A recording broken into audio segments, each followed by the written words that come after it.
Baik, Assalamualaikum warahmatullahi wabarakatuh. Em, Terima kasih sudah nonton video ini.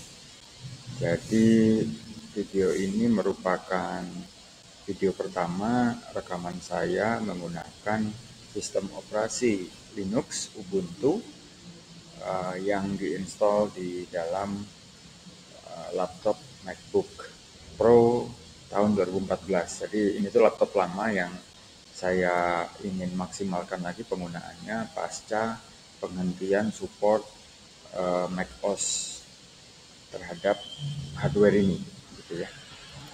Jadi alhamdulillah hardware ini bisa dipakai lagi, gitu, maksimal.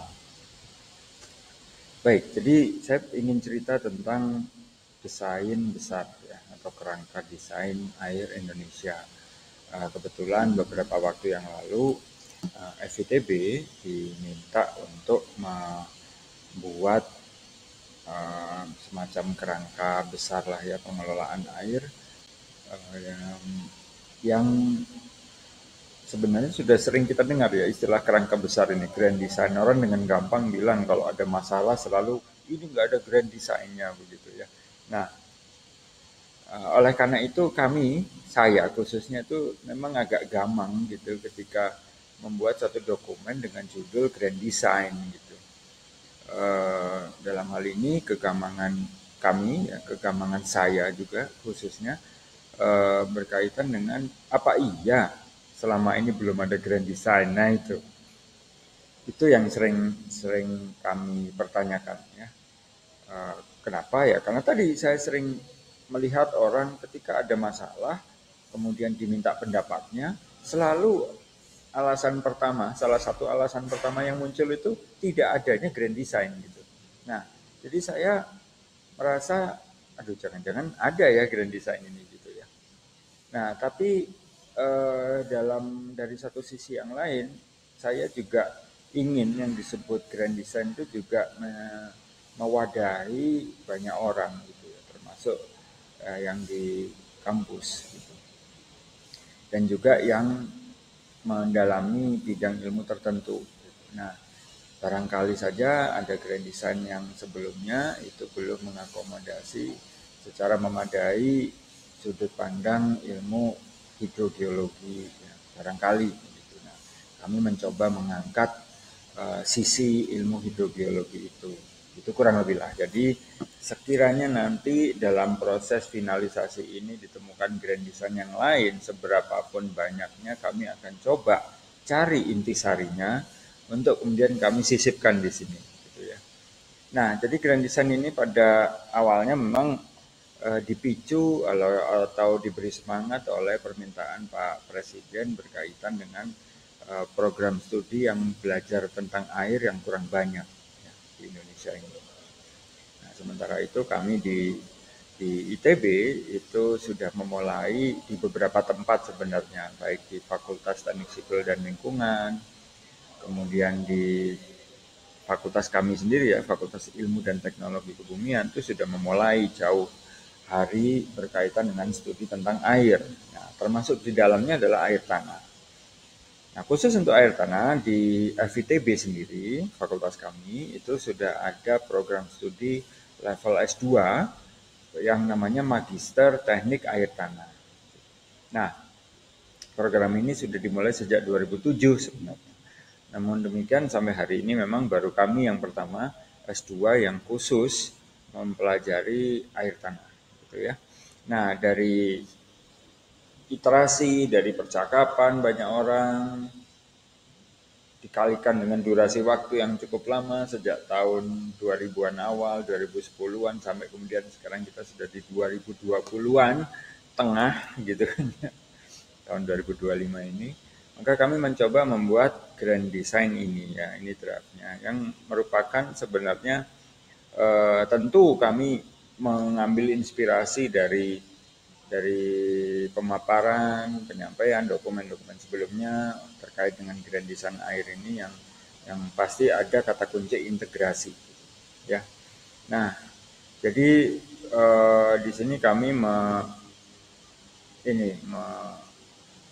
menggarisbawahi tentang isu global sekarang ini yang berkaitan dengan food, water, energy begitu. Yang kemudian dijawab dengan pengusulan adanya Integrated Water Resources Management secara internasional. Salah satu yang kami rujuk di sini adalah Dublin Principle ya, atau prinsip Dublin.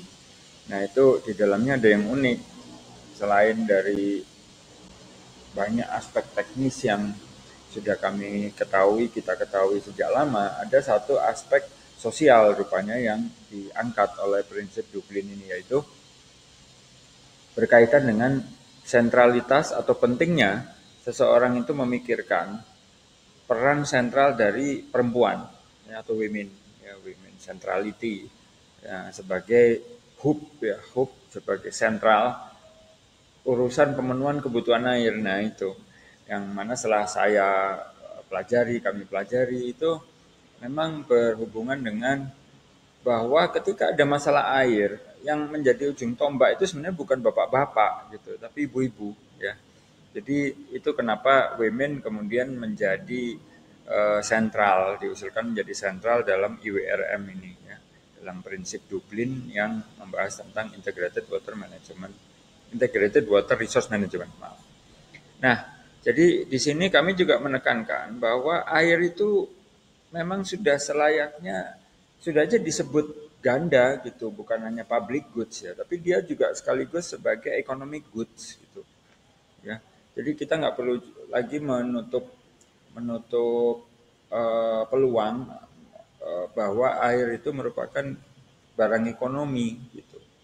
Ya, selalu kita bilang barang publik, tapi dalam kenyataannya air itu juga barang ekonomi. Maka kita buka saja bahwa air adalah barang ekonomi juga gitu ya.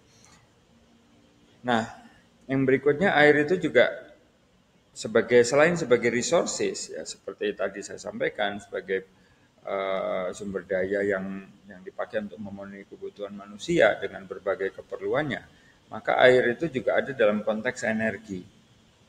Ya, di sini kami beri banyak contoh tentang air dalam konteks energi. Nah, selain itu juga ada air itu punya andil dalam risiko bencana kebumian. Ya, longsor, banjir bandang, likuifaksi, sampai penurunan muka air tanah secara ekstrim ya, itu sangat berperan itu sumber daya air itu. Nah, jadi kami ingin mendalami itu ya. Di sisi lain juga tantangan utama yang kami angkat itu adalah ini. Jadi mohon maaf, memang kami perlu menggarisbawahi juga bahwa perusahaan daerah air minum ini memang masih gagal gitu ketika melayani kebutuhan publik berkaitan dengan kebutuhan air. Jadi itu yang perlu digarisbawahi juga dari sisi tantangan. Nah, prinsipnya sendiri adalah bahwa prinsipnya air itu memang hak publik, tapi dia sekaligus juga sebagai barang ekonomi gitu. Ya, jadi bagaimana tuh kita mencari titik tengahnya? Maka prinsip yang kami usulkan adalah satu, bahwa air tawar adalah sumber daya yang terbatas. Jadi air tawar itu bukan tidak terbatas, tapi terbatas. Selanjutnya pengelolaan air juga harus partisipatif ya. Semua orang harus pegang peranan. Yang berikutnya air memiliki nilai ekonomi, tadi sudah saya sampaikan. Nah yang terakhir adalah perempuan itu memegang peran sentral dalam pengelolaan air. Nah ini juga penting yang selama ini nggak pernah disebut.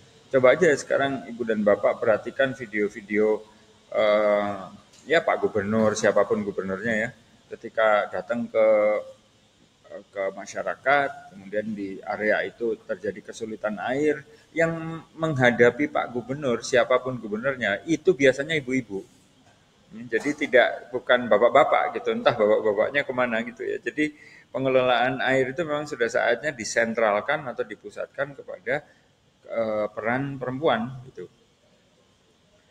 Kemudian saat mengintervensi juga kami mengutamakan strategi yang sifatnya tidak menemukan atau tidak mengganti roda yang sudah ada. Kami tidak akan melakukan reinventing the wheels lah, istilah orang bule begitu ya. Jadi kami akan mencoba menggunakan semaksimum mungkin apa yang sudah ada sekarang gitu.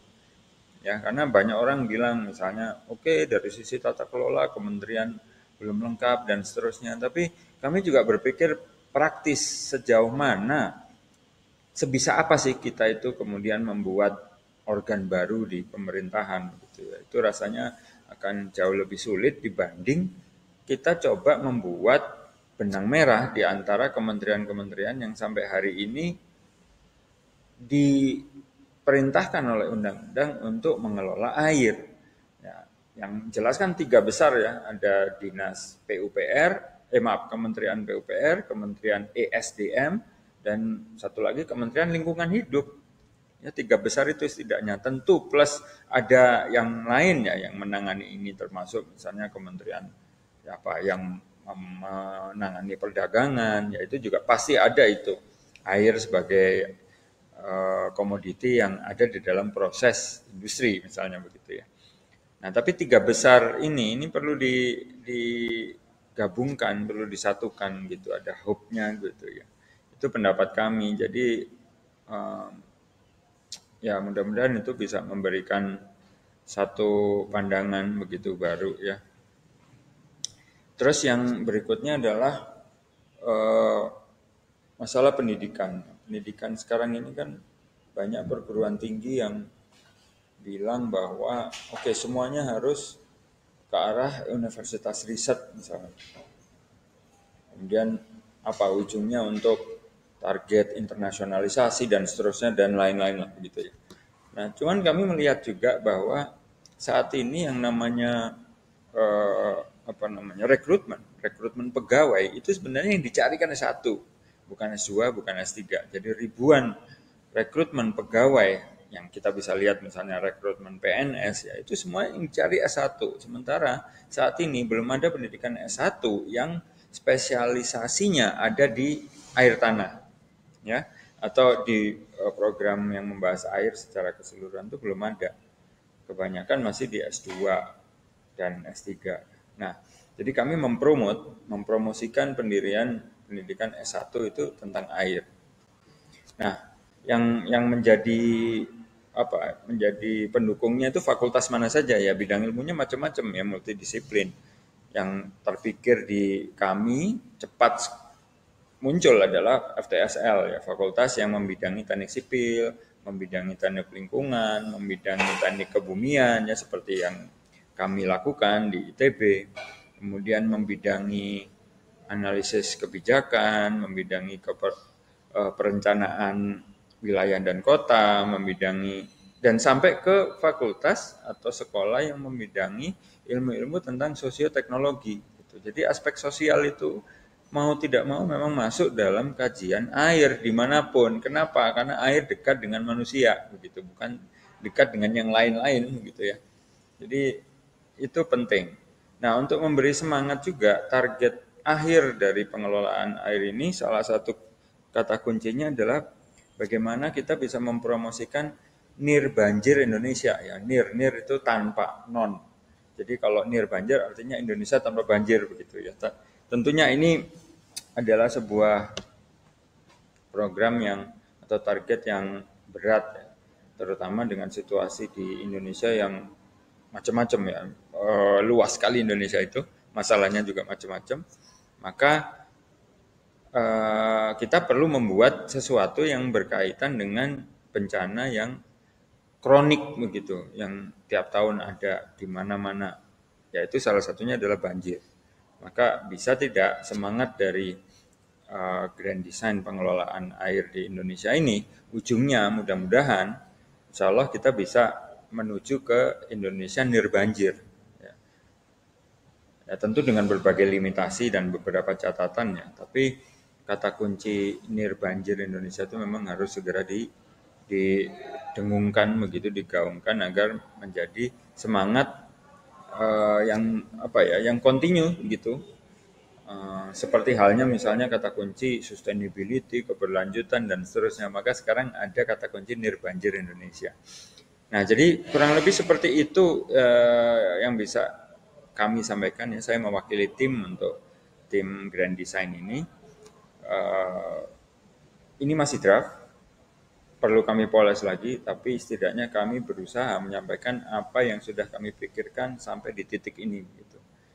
Jadi mudah-mudahan itu bisa secara apa ya, bergulir begitu, ada ide-ide yang bisa kami terima begitu berkaitan dengan dokumen ini, dan semoga dokumen ini bisa suatu saat akan jadi dokumennya dan suatu saat juga akan terwujud. Demikian, terima kasih sudah nonton video ini. Mudah-mudahan ini menjadi upaya bersama ya. Selamat pagi. Assalamualaikum warahmatullahi wabarakatuh.